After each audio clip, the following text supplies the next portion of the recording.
video kali ini kita akan membahas tentang saluran-saluran dalam penyebaran Islam di Indonesia. Seperti yang kita ketahui, masyarakat Indonesia telah terlebih dahulu menganut agama Hindu dan Buddha. Lantas yang menjadi pertanyaan sekarang, saluran apa yang menjadi pendorong proses penyebaran Islam di Indonesia? Mari kita saksikan tayangan berikut ini.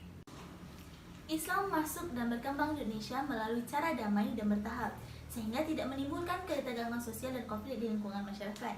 Dengan cara damai, Islam disambut baik oleh para penduduk setempat, baik dari kalangan raja sampai rakyat biasa yang tidak memiliki kedudukan sosial yang tinggi. Adapun 7 saluran proses penyebaran agama Islam di Indonesia. Yang pertama ada melalui perdagangan, pernikahan, pendidikan, tasawuf, politik, seni budaya, dakwah. Melalui perdagangan, para pedagang dari Arab, Persia, Gujarat memegang peranan penting sebab di samping pedagang, mereka juga menyebarkan agama Islam. Mereka mendirikan perkampungan sendiri yang disebut dengan pekojan. Melalui perdagangan inilah Islam berkembang pesat. Hal ini didukung oleh situasi politik ketika pada saat itu, ketika para bupati pesisir berusaha untuk melepaskan diri dari kekuasaan pusat yang sedang mengalami kekacauan dan perpecahan. Proses Islamisasi Indonesia juga dipermudah dengan adanya dukungan dari dua belah pihak, yaitu yang pertama ada orang-orang muslim para pendatang yang mengajarkan agama Islam dan golongan masyarakat Indonesia sendiri yang menerimanya. Melalui perkawinan putri bangsawan dan pedagang Islam dilakukan secara Islam dan mengucapkan 2 kalimat syahadat. Perkawinan merupakan saluran Islamisasi yang paling mudah. Dari perkawinan itu pula akan membentuk ikatan kekerabatan antara pihak keluarga wanita dan pihak keluarga pria.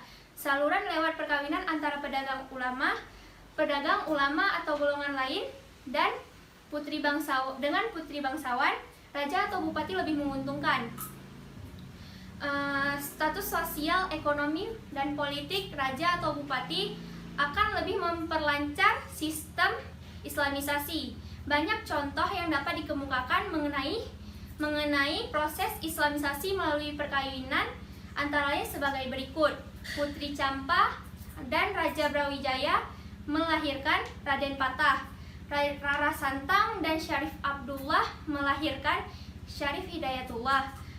Putri Blambangan dan Maulana Ishak melahirkan Raden Paku. Raden Rahmat dan Nyai Gede Manila melahirkan Sunan Bonang dan Sunan Derajat. Melalui pendidikan terutama dalam pesantren yang diselenggarakan oleh guru-guru agama, kiai-kiai, dan ulama-ulama.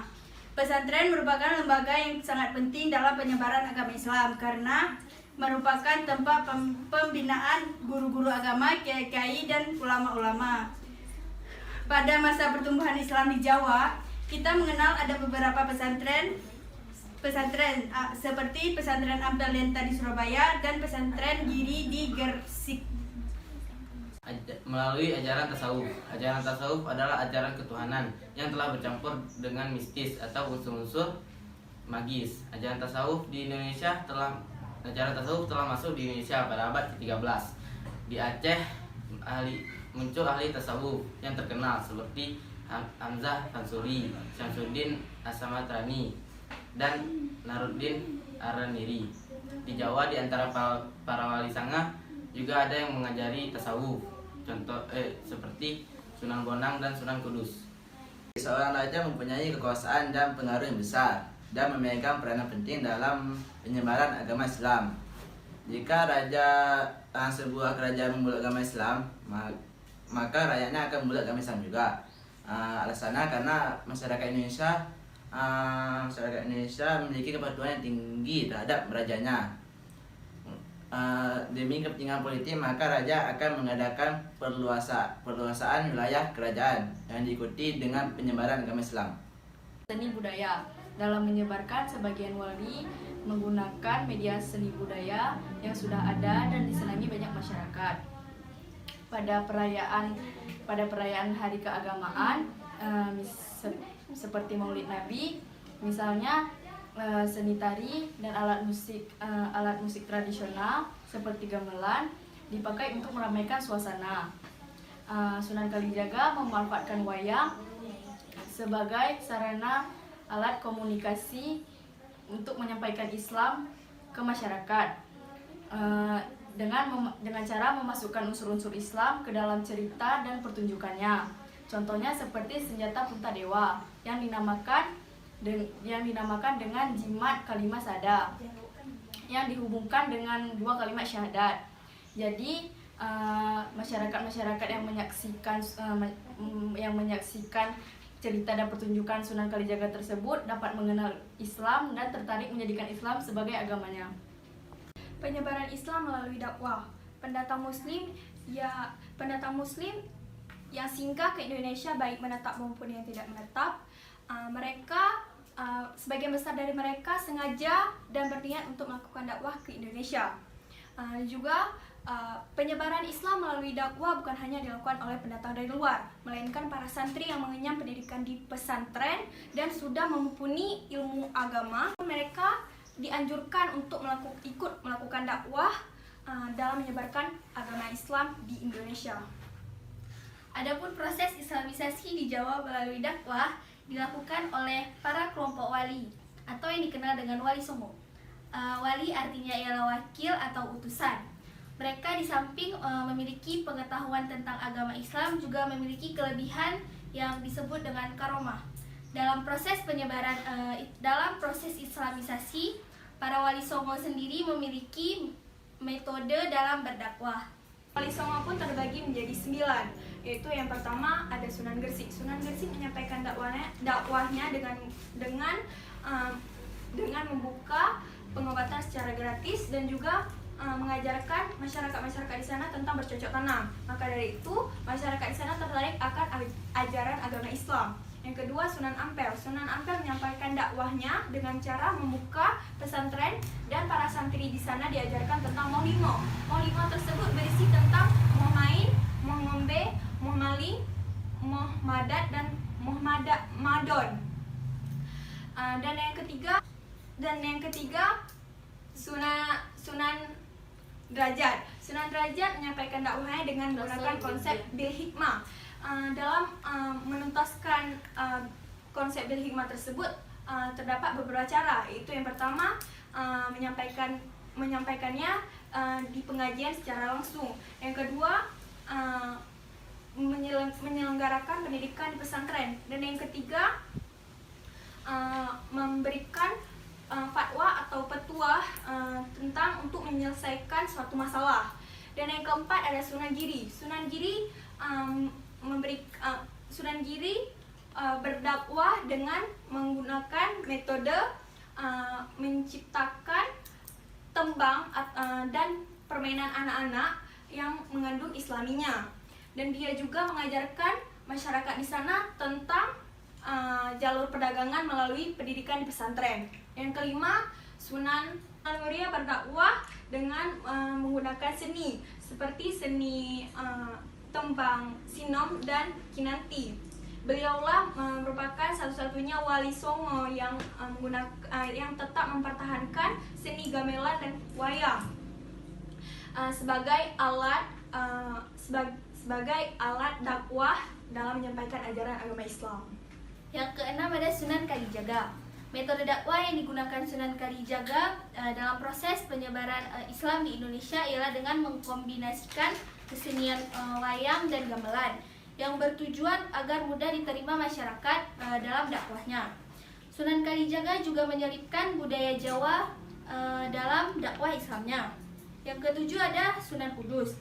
Metode dakwah yang digunakan Sunan Kudus dalam proses penyebaran agama Islam ialah membuat para pengadut agama lain mendengar surah Al-Baqarah yang dibacakan oleh Sunan Kudus di sekitar Masjid Kudus yang dibangun dengan desain Hindu karena pada masa itu mendominasikan masyarakat Hindu. Dan juga Sunan Kudus memiliki cara tersendiri dalam berdakwah, yaitu dengan cara beduk dandang yang merupakan cara menunggu bulan Ramadan. Ini menjadi hal daya tarik sendiri agar masyarakat dapat menerima agama Islam. Yang ke-8 ada Sunan Bonang. Metode dakwah yang digunakan Sunan Bonang dalam penyebaran agama Islam ini ialah dengan menggunakan seni dan musik. Dalam penyebaran agama Islam, Sunan Bonang juga menggunakan beberapa alat musik seperti gamelan, rebab, dan bonang yang seperti namanya sendiri. Ini juga menjadi perhatian masyarakat agar dapat menerima agama Islam. Dan yang kesembilan ada Sunan Gunung Jati. Metode dakwah yang digunakan Sunan Gunung Jati ini dalam proses penyebaran agama Islam di Indonesia ialah dengan membangun pondok pesantren dan mengajarkan agama Islam pada masyarakat di sekitarnya dengan penyampaian yang lugas dan khas Timur Tengah. Dan juga Sunan Gunung Jati ini memilih sendiri kota Cirebon sebagai pusat dakwahnya. Jadi kesimpulannya adalah Islam masuk dan berkembang di Indonesia melalui 7 saluran dalam penyebaran Islam di Indonesia, yaitu perdagangan, perkawinan, pendidikan, tasawuf, seni budaya, politik, dan dakwah. Dari ketujuh saluran tersebut, ada beberapa faktor yang menyebabkan Islam mudah diterima di masyarakat Indonesia, yaitu 1. Syarat masuk Islam sangat mudah, cukup mengucap kalimat syahadat. 2. Agama Islam bersifat demokratis, tidak mengenal perbedaan sosial, tidak membedakan orang kaya dan orang miskin, tidak membedakan warna kulit. 3. Agama Islam tidak mengenal kasta. 4. Agama Islam yang masuk ke Indonesia disesuaikan dengan adat dan tradisi bangsa Indonesia, serta bertoleransi tinggi terhadap agama yang sudah ada pada masa tersebut, yakni Hindu dan Buddha.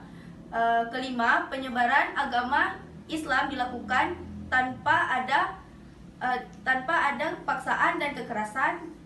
Yang 6. Faktor politik yang turut memperlancar penyebaran agama Islam di Indonesia ialah runtuhnya kerajaan Majapahit dan jatuhnya Malaka ke tangan Portugis.